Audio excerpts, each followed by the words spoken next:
उमर, उमर बताओ ना क्या हुआ है आखिर?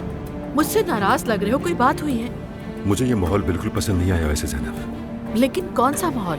यही सबके एक आदमी आकर तुम्हें छू रहा है, लोग तालियां बजा रहे हैं, ये सब फजूल लग रहा था मुझे। मेरा तो दिमाग खराब हो गया।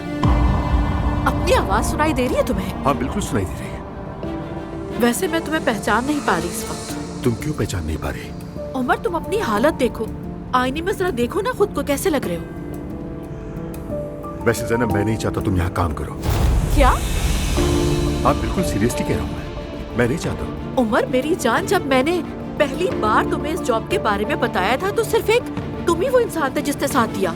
ज़ैनब मेरी जान, उस वक्त तुम एक टीचर थी, मैंने इसीलिए सपोर्ट किया था तुम्हें। इस तरह देखना नहीं चाहता था मैं तुम्हें। प्लीज ऐसे मत करो उमर, तुम तो ऐसे कह रहे हो जैसे कि मैं कोई एंटरटेनमेंट शो कर रही हूँ, लोग बातें कर रहे हो मेरे लिए। ये एक एजुकेशन प्रोग्राम है मेरी जान। आज एजुकेशनल है, कल को एंटरटेनमेंट भी हो सकता है, मुझे ये कबूल नहीं है ज़ैनब।